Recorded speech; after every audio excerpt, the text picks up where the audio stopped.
Hindi dahil perpekto si Congressman Barzaga, pero dahil questionable para sa akin na minadali natin itong desisyon dahil ngayong hapon lang natin nakuha ang committee report na ito at si Congressman Barzaga lang ang sinampahan ng kaso ng Committee on Ethics.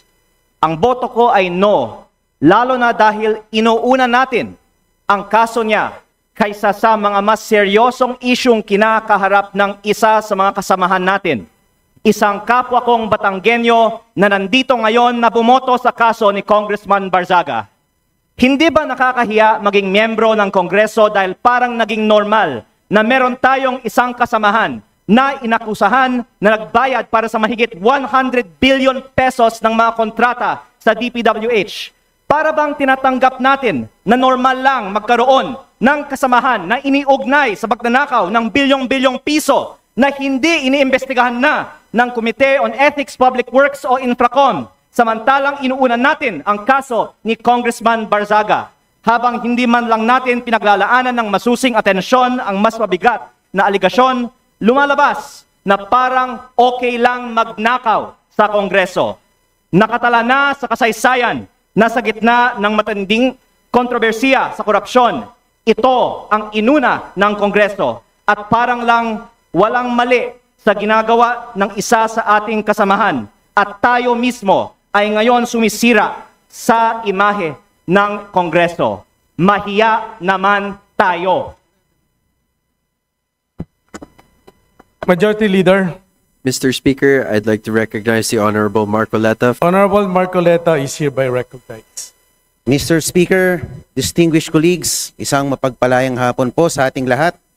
I rise to place on record this manifestation of support for Honorable Francisco Kiko Barzaga and to express my strong opposition to any move seeking his suspension from this august chamber. From Voltaire's philosophy of tolerance and freedom of expression, this line is often quoted, "I may not agree with what you say, but I will defend to the death your right to say it." The independence of the legislature ensures that members may speak fully, frankly, and fearlessly on matters of public interest. Honorable Barzaga's statements directed at alleged corruption within the government falls within the fullest and most urgent category of political expression. To penalize him for raising concerns on corruption, which the Constitution itself mandates Congress to check, is to subvert the very principle of parliamentary privilege. Mr. Speaker, 2004 pa lang po, andito na po ako bilang Chief of Staff po ng aking ama. Nakita ko po ang mga oposisyon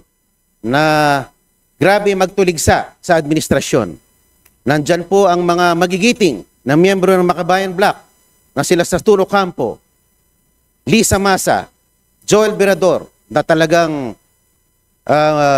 magigiting na mga figura ng oposisyon. Pero hindi naman po sila naharap sa mga ethics case, gano'n man sila kaanghang magsilita laban sa administrasyon. My dear colleagues, Honorable Barzaga is seated in this chamber because the people of Dasmariñas City, Cavite, placed their trust in him as affirmed through the ballot. Article 6, Section 6 of the Constitution states that members of this House derive their authority exclusively from the electorate. Ano po ba ang mas mabigat na kasalanan? Ang magmiyaw o ang magnakaw? Ano ba ang mas mabigat na kasalanan? Ang mag-video at mag-selfie at mag-post ng pagkadismaya sa gobyerno ang isang batang congressman? O ang ginawang sistematikong pagnanakaw sa gobyerno? O at pagsimot sa bilyon-bilyong piso sa kaban ng bayan sa pamamagitan ng mga ghost projects? Ang mga posts ni Kong Miao ay mistulang alingaw-ngaw lamang ng saloobin ng nakararaming mga Pilipino. To impose the penalty of suspension is to overturn the sovereign choice of the people. That remedy is reserved only for conduct so reprehensible and destructive of the institution that it overwhelms democratic legitimacy. No such circumstance exists here. Honorable Barzaga's only act was to express his views regarding corruption in government, a matter of public concern central to democratic oversight. Let not the House of Representatives be weaponized against its own members. Thank you very much, Mr. Speaker. Majority Leader. Mr. Speaker, we'd like to recognize the Honorable Congressman Nazal. Honorable San Fernando is hereby recognized. Thank you, Mr. Speaker. If we don't believe in freedom of expression for people we despise, we don't believe in it at all.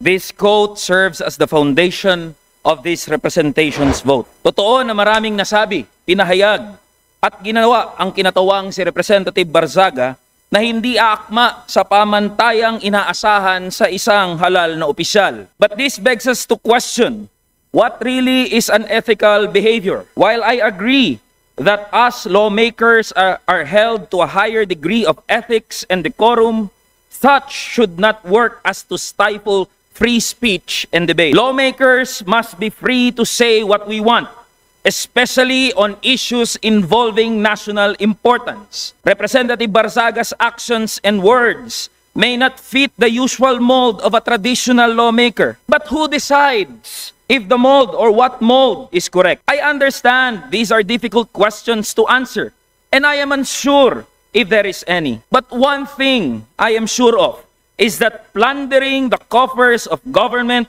through ghost infrastructure projects is what's unethical. The committee resolution sets a dangerous precedent. Ganito ho ba tayo kabalat sibuyas at allergic sa mga naiibang pananaw?